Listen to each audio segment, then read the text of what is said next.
మన భారతదేశంలో రాజ్యాంగం ఎట్లుంటుందని, రాజ్యాంగం ఎవరు రాయగలుగుతారంటే కడుపు కాలినవాడు, పేదరికంలోకి వెళ్ళి వచ్చిన వాడే నిజమైన కాన్స్టిట్యూషన్ రాస్తాడు, సంవిధానం రాస్తాడని ఆయనకు అప్పచెప్పడం జరిగింది. ఇవాళ ఏమైతున్నది? స్వాతంత్రం వచ్చి 78 ఏళ్ళైనా ముఖ్యంగా అంబేద్కర్ మీద వీళ్ళ ఆలోచన ఎట్లున్నది అనేది నాకు ఇప్పుడు అర్థమవుతుంది. ఎందుకంటే 2019లో 12 సాయంత్రం నుంచి మొదలుపెట్టారు జై భీమ్ కార్యకర్తలు పంజగుట్టలో. కానీ 13 ఎర్లీ మార్నింగ్ రావడంతో అప్పుడుండే మున్సిపల్ కమిషనర్ దాన కిషోర్ ఆర్డర్ ప్రకారంగా ఆ స్టాచ్యూని కూలగొట్టడం అయింది, జవాహర్ డస్ట్బిన్లో వేయడం జరిగింది. ఆ తర్వాత మేము గట్టిగా అడిగితే ఇద్దరి మీద లేబర్ మీద యాక్షన్ తీసుకున్నారు. ఆ తర్వాత ఇంత అన్యాయం జరుగుతుందని నేను 14 నాడు పేపర్లు వచ్చింది. అది తెలుసుకొని నేను పంజాగుట్ట దగ్గరికి పోయి అన్యాయం జరుగుతుంది అంబేద్కర్ మీద, ఆడ ఆల్రెడీ ప్లేస్ ఉన్నది, పక్కకు పెట్టుకునే దాని మీద వీళ్ళు ఎందుకు కూలగొడతారు అనే దాని మీద గొడవ చేస్తే సాయంత్రం దానిక అరెస్ట్ చేసి తర్వాత నన్ను వదిలేశారు. రెండో దినం నేను ఎక్కడికి పోయినా, మున్సిపల్ కమిషనర్ దగ్గర పోయినా, దానకిషోర్ గారు నువ్వు ఈ స్థలం మీద కూర్చున్నావంటే అంబేద్కర్ రాసినటువంటి రాజ్యాంగం సంవిధానం వల్లనే నీకు అవకాశం వచ్చిందంటే సార్ నేను హెల్ప్లెస్ ఉన్నా, ప్రభుత్వం ఆర్డర్ని ఇంప్లిమెంట్ చేసిన అని అన్నాడు. సరే మరి ఇప్పుడు తెచ్చి పెడతారంటే లేదు సార్ అన్నాడు. మరి మాకన్నా ఇంత పెద్ద మహానుభావుని, దేశానికి దిశ దశ చూపించినటువంటి వ్యక్తి, అట్టడుగున ప్రజానికం గురించి ఫైట్ చేసిన వ్యక్తి, రాజ్యాంగం రాసిన వ్యక్తిని, సంవిధానం రాసిన వ్యక్తిని ఇంత అవమానం చేస్తారని నేను అడిగి మేము పెడతామంటే సార్ నువ్వు పెట్టుకోవచ్చు కానీ నేనైతే పర్మిషన్ ఇయ్యను అన్నాడు. అప్పుడు నేను కలెక్టర్ దగ్గరికి పోతే అన్నాడు మీరు పెట్టుకోవచ్చు, మేము పర్మిషన్ ఇచ్చే అవకాశం మాకు లేదన్నాడు. ఇది తెలుసుకున్న తర్వాత ఏది జూన్లో, ఏప్రిల్, మే, జూన్, జూలైలో నేను ఇమీడియట్గా కొత్త అంబేద్కర్ది 7 లక్షలు పెట్టి తీసుకొని రావడం జరిగింది. తెల్లవారుజామున వచ్చిన పోలీసు వాళ్ళు 200 మంది ఉండి డ్రైవర్ను కొట్టి, డ్రైవర్తో సహా పోలీసు వాళ్ళు తీసుకుపోయి కోషాబాయ్ స్టేడియంలో ఇప్పటికీ కూడా అక్కడనే ఉంది.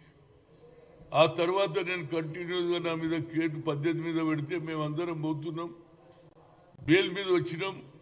కానీ లాస్ట్లో తిరిగి జడ్జి గారికి ఒక ఆలోచన వచ్చింది, సరే వీళ్ళ స్టాచ్యూ వాళ్ళకి ఇచ్చేయాలని.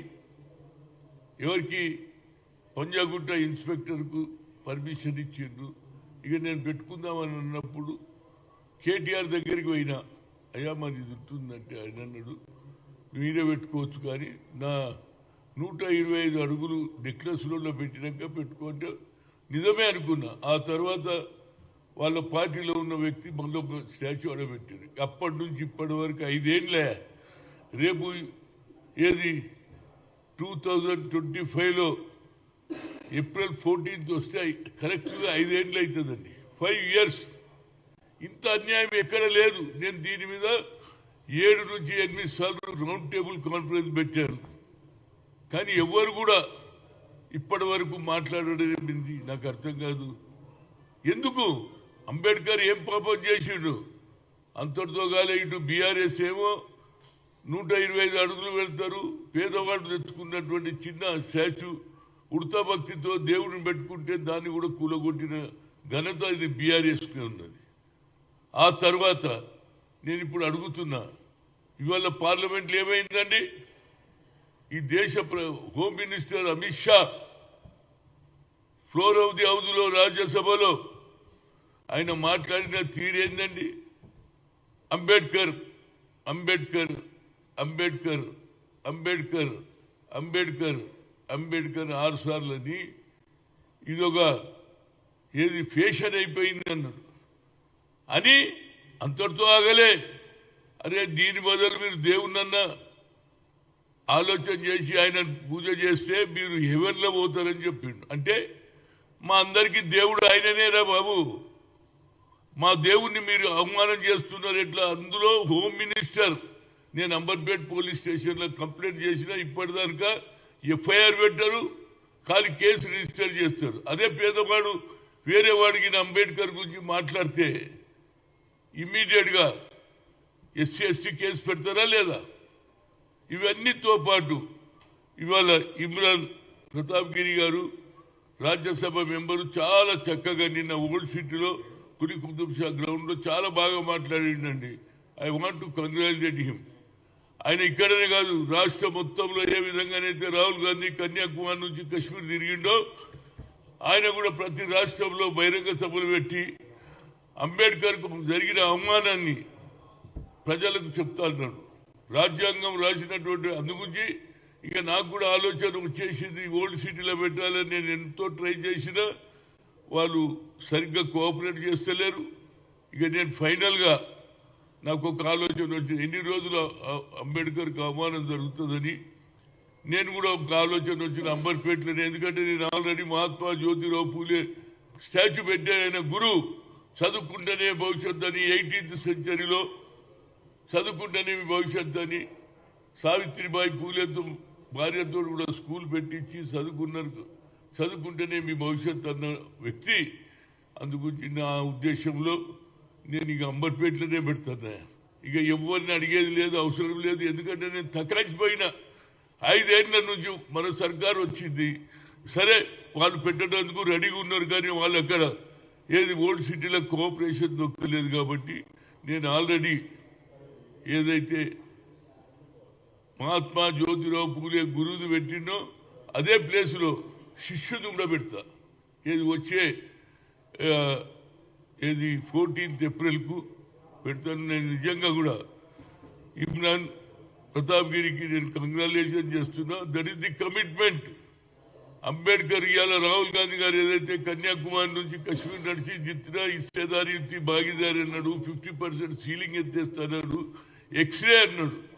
వాళ్ళేమో నఫరత్ పెంచుతున్నారు, మా రాహుల్ గాంధీ ఏమో ప్రేమ పెంచుతున్నాడు. అందుగురించి నఫరత్ జోడో భారత్ జోడో అనే కార్యక్రమంలో భాగంగా నాకు ఇక తకాంచిపోయిన 5 ఏళ్లతో ఎన్ని రోజులు ఇప్పటికి కూడా గోషామైల్ స్టేడియంలో లాకప్లో ఉన్నది. కోర్టు అయితే నాకు ఆర్డర్ ఇచ్చింది, ఇక నేను అంబర్పేటలోనే పెట్టాలని నిర్ణయానికి వచ్చిన. ఇక ఎన్నిసార్లు వాళ్ళ నీళ్ళను కాళ్ళేళ్ళు పట్టుకోవాలని. ఆయన మా దేవుడు, పేదవాని గురించి ఆలోచన చేసిన వ్యక్తి.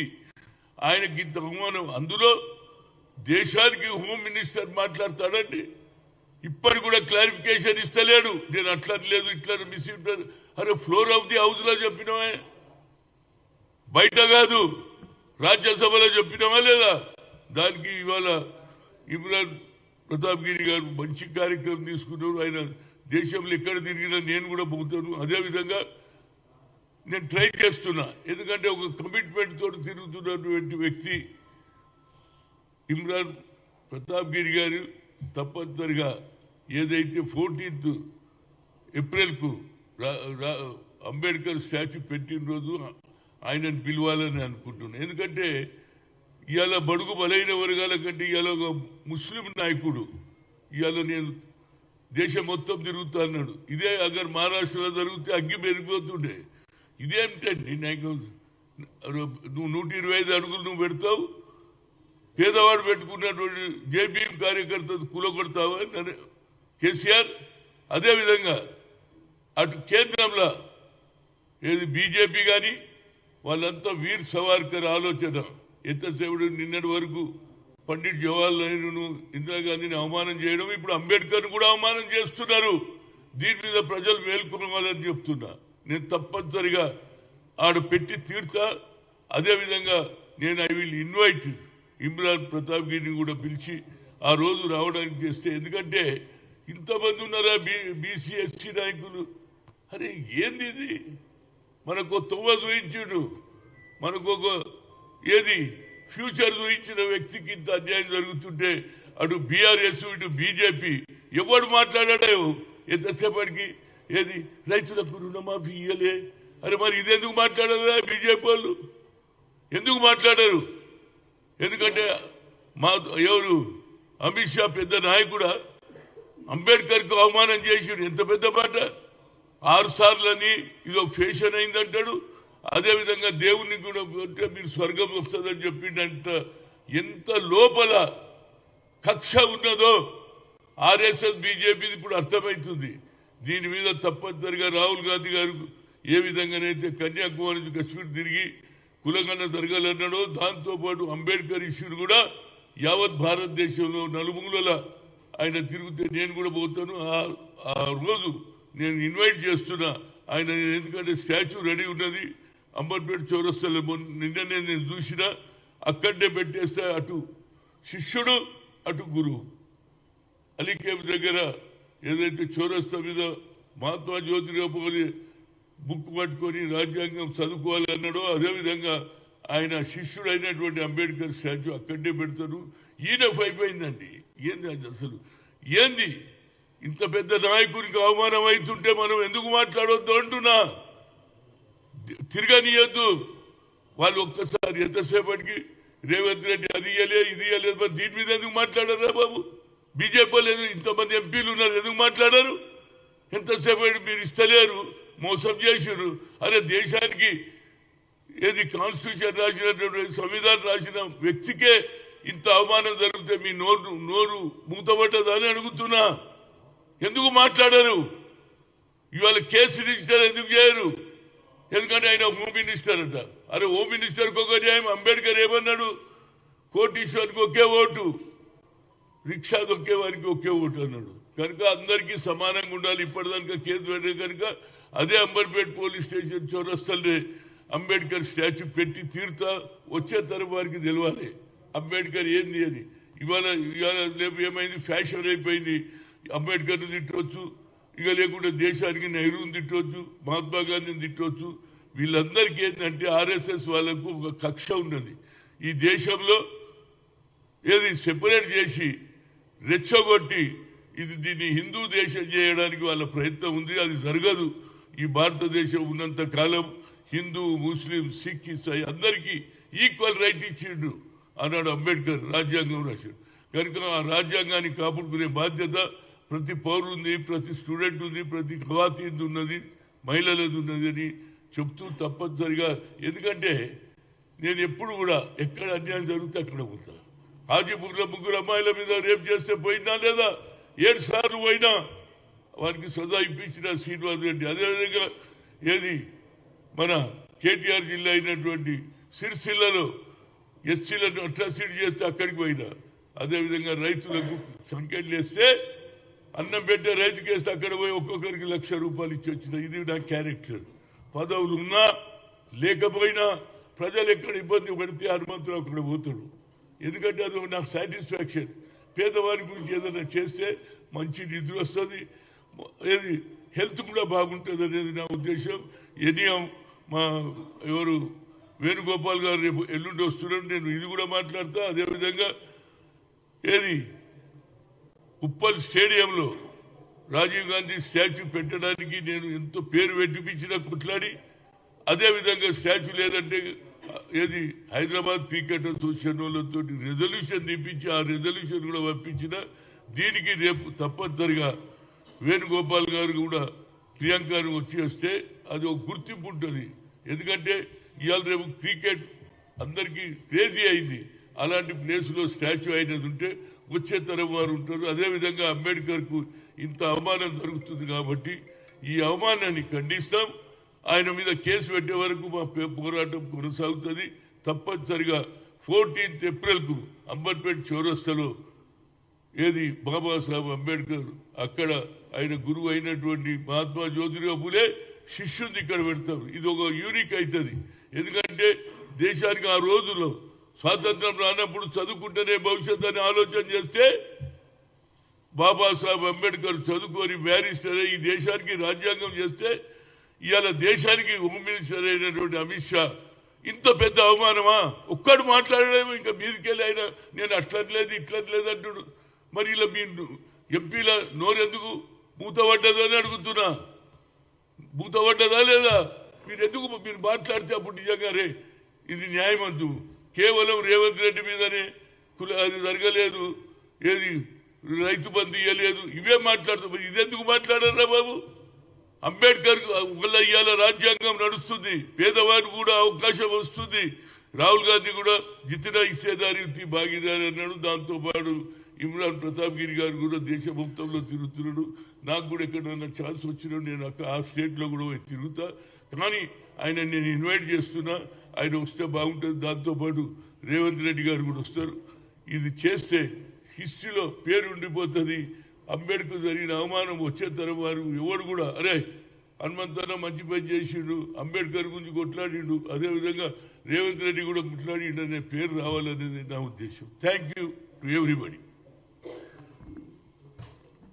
ఏ వాళ్ళకాయ అరే